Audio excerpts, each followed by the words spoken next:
Hello and welcome to the 100 Indie Artists Project. This is a music project designed for and by independent artists to help you firstly get to know some of the incredible musicians in your community, as well as get to know some insights and some tools that you can take on board with your own musical marketing journey.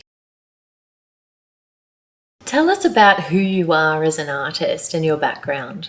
Hey everyone, I'm Dom Malin, an artist from the UK, and I write songs based around true events and experiences and acute observations. And I love the idea of just, once I've released a track, that they become something different, that becomes something else much bigger, that a person will listen to it and through their own life experiences and interpretations, they see a different message and a different meaning, and that speaks to them on a different level. And I love that as an artist, and I think that's really the reason I kind of love to write songs that people can relate to and learn from and see hope from, and all these different things that we go through naturally, that sometimes you feel that no one else feels this and no one else has ever been through that. This is something we'll experience at various points in our life, and you know, these are the songs that kind of touch me and hopefully touch somebody else as well. What musical projects are you working on right now? I'm always working on something. That's a key thing about being an indie artist, and that's one of the kind of beauties of having that freedom to, like, one day I'm recording a demo, next day I'm releasing a track, another day I could be performing live in front of an audience. But for me, I've got some releases happening throughout the year, one in July, one in August, and one probably in late November. The August is actually a collaboration with another indie artist called Luna Keller, and it's the first time that I've wrote a song with somebody else, and it's just something that I wanted to explore from my own songwriting, and you know, and explore a different kind of perspective and angle, and bring to life something that two individuals have been a part of.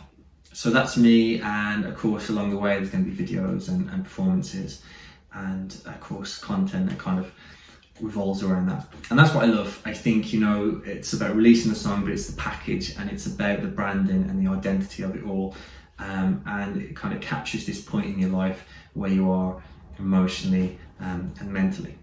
So that's what's pretty special. Where do you feel that you're at in your musical journey right now, and where would you like to get to? For me, I'm very much at the beginning. I've been releasing music for the last year and a half, and I'm learning with every release, and I'm developing and maturing, and I'm finding out what works for me and what works for my audience, and that's really important. I think you're never going to get it right first time, and that's okay. And sometimes people don't tell you this, but it's completely okay. And don't use this as a barrier. This is something that, you know, it took me a long time to release something, because I always just had this idea, I want it to be perfect, and I wanted to have this, that, and everything else. But, you know, you need to exist, and to exist, people are going to find out and fall in love with what you do, and that's really important. So, you know, definitely be confident in what you are and what you give, and your potential, and it will follow. And people even come back to me and listen to my first release and go, this is like one of my favorite songs, and there's so many kind of things in my head. I'm like, I should have done better with the vocals, I should have recorded it differently or used a different sound here, but as you say, that's all in your head, not theirs. They hear it in a completely different light, and don't get hung up by that little barrier that can stop you kind of being out there. What do you love most about being an independent artist? For me, as an indie artist, it's about just having the creative freedom to release the songs that you want to release, write the songs that you want to write, and package them in the way that is individual and unique to yourself. And you don't have to conform, and you don't have to kind of restrict yourself. And that's just wonderful. And that's the special connection I think we have with the arts and the creative kind of sector and individuals alike, that as an independent artist, there are no rules, and you follow nothing. You have your own path, you create that path, and from there you'll find success and have a wonderful journey along the way. What do you find the most challenging about being an independent artist? On the flip side, I think what can be challenging as an indie artist is that inner voice, that thing that's always challenging you and doubting you and giving you these negative ideas and telling you that something isn't right or something should be different. And that's hard to put out. It's a fire that keeps raging and keeps burning. And on top of that, you're wearing multiple hats at the same time. So you might want to be songwriting, but then your headspace is in marketing. You're suddenly marketing, but you want to kind of be in kind of recording mode. And you're trying to design a cover while you're trying to kind of maybe undertake some part-time work that you have on the side. And it's all just can sometimes feel a bit much and very difficult. So, you know, we all need help in various ways, and I think sometimes as an independent artist, it's important to recognise that and to appreciate when you need to ask for the help. Okay, I need to ask somebody to help me with visuals here. I need to kind of look at someone that can support me in production or even songwriting.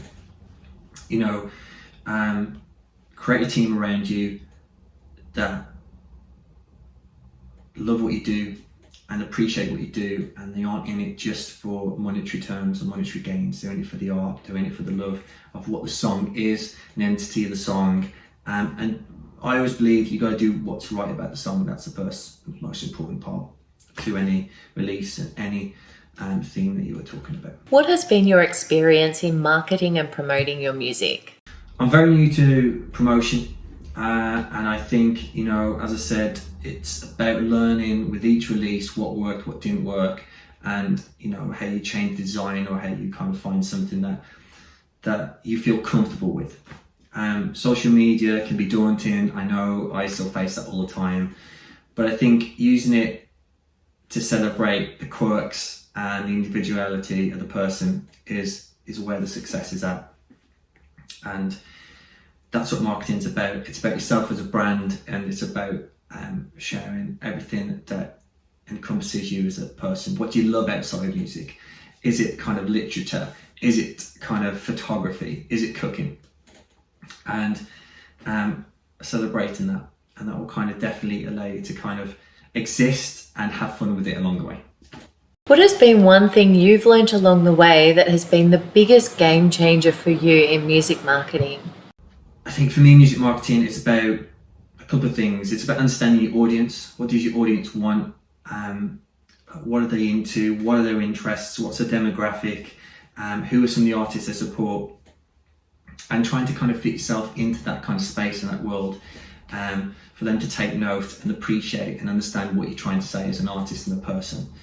And I also think understanding that marketing, it's a business at the end of the day, and we all want to be creative, we want to write songs, we want to perform live, and we want to kind of have those experiences with those people. But it's a business, and you have a product, and that product you have to sell, and you have to put in front of the right people. And it's about changing that mindset and being able to transition between the two, which can be tricky on your own, but also recognizing that that's how you can start to rise above the noise and exist in a higher way. And that for me came a little bit through understanding Facebook ads and understanding Google ads, and recognizing, you know, what I'm trying to sell, who I am as an artist, and who are the people that are going to want to support me and love what I do and appreciate the kind of music that I put out there. What has been your experience with building a fan base, and what have you learnt along the way? To build a fan base and to make these connections, I think it's about sharing different parts of your character and allowing people to see the little quirks and the little moments in your life that make you feel human or look like you are this person that we could have as a friend or a colleague. And on top of that, it's about kind of being appreciative. If they comment and they talk back, for me it's about recognizing that, talking to them, sharing clips, sharing new releases, tasters, and just introducing them into that space and allowing them to feel comfortable with what you're about and how you can establish that fan base and that kind of progression moving forward. Earning an income within music can be very challenging and often requires a diverse source of income streams.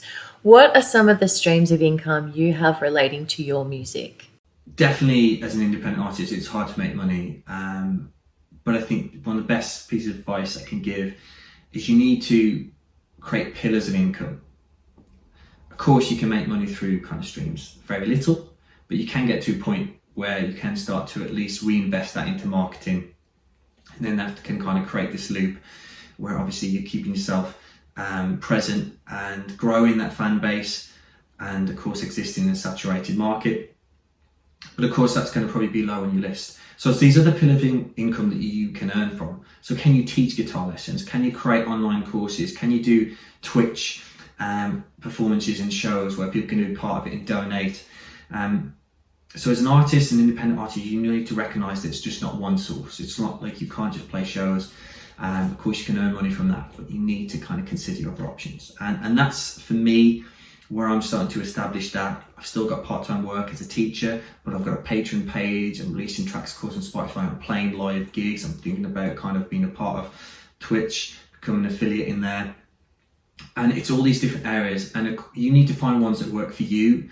Of course, I've got people that absolutely love Twitch. That still feels a very different world for me. So I may transition into it. I may dip my toes in, or I might feel like that isn't for me and I'll try something else. I might go into sync or establish maybe those relationships with music supervisors. But still pillars of income and different streams that allow you to survive and exist in the industry in something that you're passionate about.